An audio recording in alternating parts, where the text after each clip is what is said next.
اس کے علاوہ ہندوؤں میں ایک ایسی غلیظ رسم بھی پائی جاتی ہے جس کے مطابق بدری ناتھ مندر میں ہندو مرد اور عورتیں اکٹھے نہاتے ہیں۔ دوستو، بدری ناتھ مندر کے بارے میں ہندوؤں کا عقیدہ ہے کہ یہاں کا پانی ہر طرح کی ناپاکی کو دھو کر انسان کو مکمل طور پر پاک کر دیتا ہے۔ اس لیے یہاں ہر وقت لوگوں کی ایک بڑی تعداد موجود ہوتی ہے جو کپڑے اتار کر اس شرمناک رسم کو ادا کرتے ہیں اور اپنی ہوس کا کھلے عام مظاہرہ کرتے ہیں۔ ڈاکٹر نائک نمشکار، میں سدھا جین پاریوارک نیالے میں پریکٹس کر رہی ہوں۔ میرا ایک بہت ہی پریکٹیکل سوال ہے۔ ابھی آپ نے بتایا کہ ہم مہیلاؤں کے لیے، ہمارے مسلم دھرم میں ہم مہیلاؤں کو بہت 75% ہم سمان دیتے ہیں، ان کے ادھیکار ہیں، ان کے رائٹس ہیں۔ تو میرا ایک سوال یہ ہے جو کہ میں آئے دن دیکھتی ہوں کہ جو آپ کے جو مسلم دھرم کے انوسار جو طلاق کا جو سسٹم ہے، 3 بار طلاق دینے کے بعد اس پر جو عدت پیریڈ کا جو کیبل مینٹیننس ملتا ہے، اس کے بعد ایک ان پڑھ، ایک ایسی مہیلا جو اپنا سورس آف انکم اس کا کچھ بھی نہیں ہے، اس کو کس کے سہارے پر چھوڑ دیا جاتا ہے؟ ہمارا دھرم جو مسلم دھرم ہے اس میں کوئی ایسی ویوستھا کر دی جائے جس سے کہ ایسی مہیلاؤں کو جیون جو آسانی سے کٹ سکے۔ Thank you. بہن نے ایک بہت اچھا سوال پوچھا۔ انہوں نے یہ کہا کہ اسلام مذہب میں جب کسی کا طلاق ہوتا ہے تو بہت سے ان پڑھ خواتین جنہیں علم نہیں ہوتا، ان کو جینے کے لیے کچھ پیسہ نہیں ہوتا، تو کچھ ایسا مینٹیننس جس طریقے سے ہونا چاہیے کہ نہیں، جو اس کے مین وجہ ہے جو آج کے معاشرے میں یہ ہو رہا ہے وہ ہے کہ اسلام کا کم علم ہونے کی وجہ سے یہ چیز ہو رہی ہے۔ اگر ہر انسان اسلام مذہب کو صحیح طریقے سے سمجھ سکے تو میں یہ کہنا چاہتا ہوں کہ جو حقوق خواتین کے اسلام میں ہیں وہ کوئی بھی مذہب میں نہیں، کوئی بھی سوسائٹی میں نہیں ہے۔ پہلا چیز یہ کہ ہم دیکھتے ہیں کہ ہمارے ہندوستان کے کلچر میں عام طور پہ کسی کی شادی ہوتی ہے جب، تو اکثر عورت مرد کو دہیج دیتی ہے، اسے کہتے ہیں ڈاوری دیتی ہے عام طور پہ۔ اور اسلام میں الٹا ہے۔ اسلام میں اللہ تعالیٰ فرماتے ہیں سورہ نساء میں سورہ نمبر 4 آیت نمبر 4 میں کہ جب بھی آپ شادی کرو تو اپنی ہونے والے بیوی کو ایک گفٹ دو، تحفہ دو، ہم جسے کہتے ہیں مہر نکاح ہونے کے لیے فرض ہے۔ ہمارے اس دیش میں عام طور پہ الٹا ہوتا ہے کہ وہ عورت ہونے والے مرد کو دہیج دیتی ہے، اور مارکیٹ کے اوپر ڈیپینڈ ہوتا ہے۔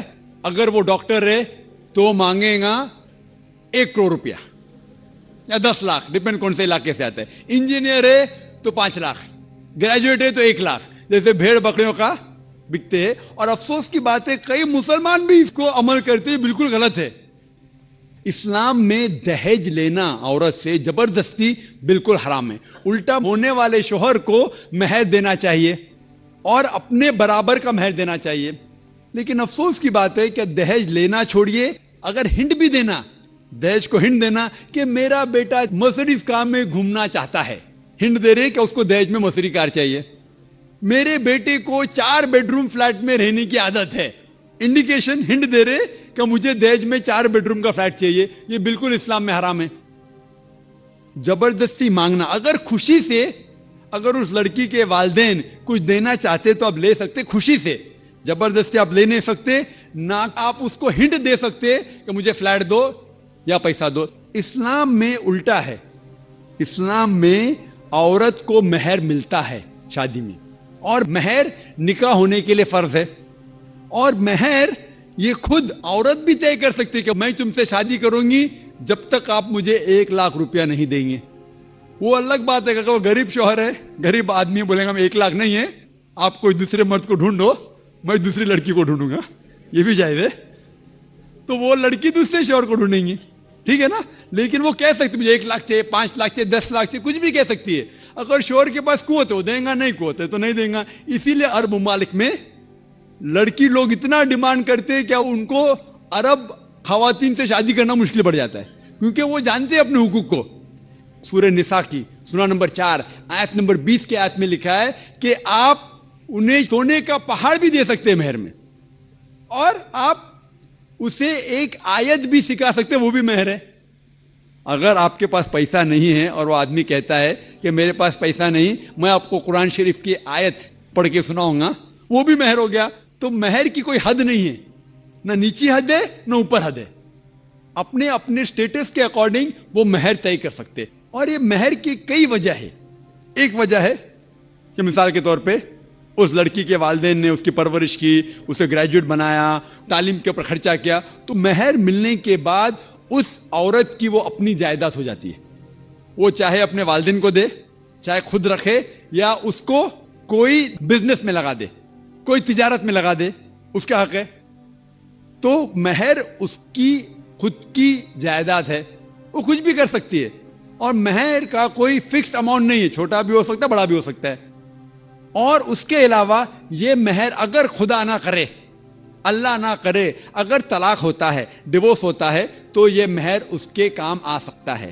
لیکن لوگ کو غلط فہمی ہے کہ مہر صرف طلاق کے لیے، ایسا نہیں بات ہے. وہ مہر لے کے خود کو بزنس میں لگا سکتی ہے، اپنے والدین کو دے سکتی ہے.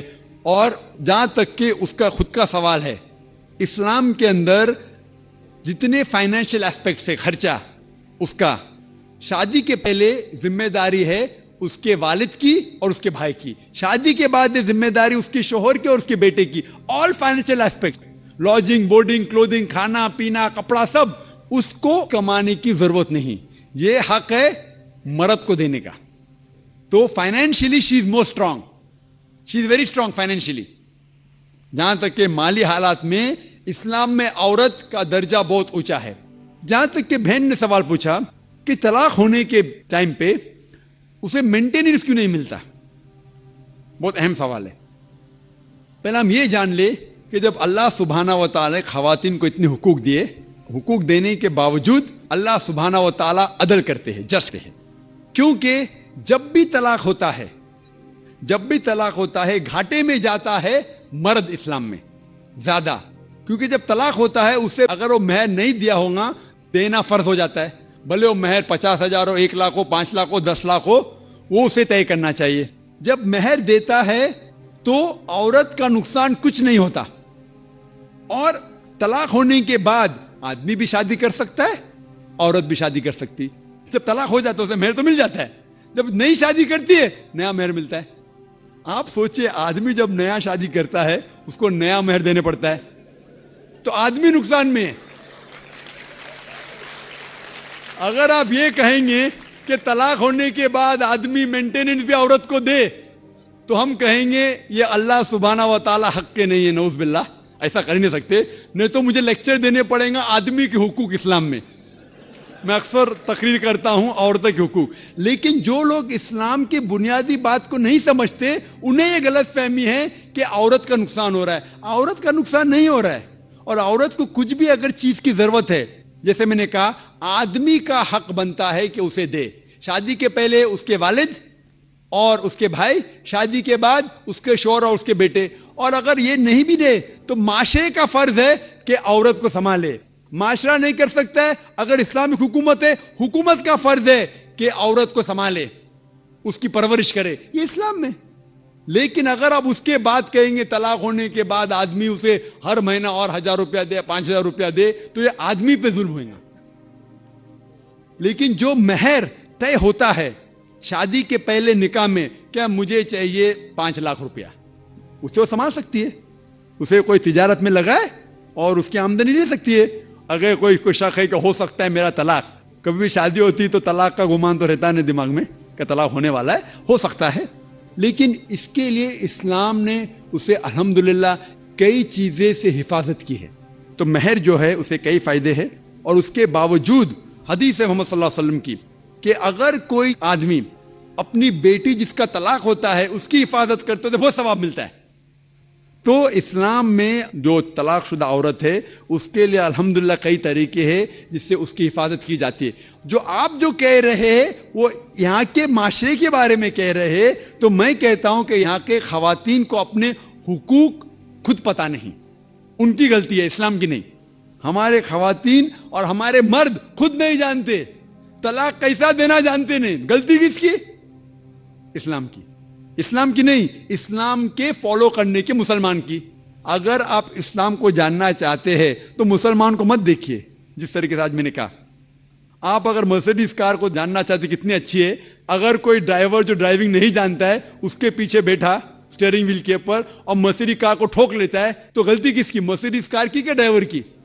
ڈرائیور کی. اسے مرسیڈیز کار چلانے آتا نہیں. تو اسی لیے اسلام کو اگر جاننا چاہیے تو آپ قرآن کو پڑھنا چاہیے اور صحیح حدیث کو. یہ افسوس کی بات ہے کہ کئی مسلمان خود نہیں جانتے قرآن اور حدیث میں کیا لکھا ہے, کس طریقے سے طلاق دینا چاہیے, کس طریقے سے برتاؤ کرنا چاہیے اپنی بیوی کے ساتھ. اسی لیے میں تقریر کر رہا ہوں تو لوگوں کو قرآن اور حدیث کے قریب لے کے آؤں. Hope that answers the question. جی تو ناظرین یہ تھی آج کی ویڈیو. امید کرتا ہوں آپ کو یہ ویڈیو اچھی لگی ہوگی. اگر یہ ویڈیو اچھی لگی ہے تو اس کو لائک کریں اور صدقہ جاریہ سمجھ کر زیادہ سے زیادہ اس ویڈیو کو شیئر کریں. اسلام کو دوسروں تک پہنچانے میں ہمارا ساتھ دیں. مزید ایسی ویڈیوز دیکھنے کے لیے میرا دین اسلام چینل کو سبسکرائب کریں اور بیل کے آئیکن کو دبائیں تاکہ جب بھی کوئی نئی ویڈیو پبلش ہو تو اس کا نوٹیفیکیشن سب سے پہلے آپ کو ملے. ملتے ہیں اگلی ویڈیو میں, تب تک کے لیے اللہ حافظ.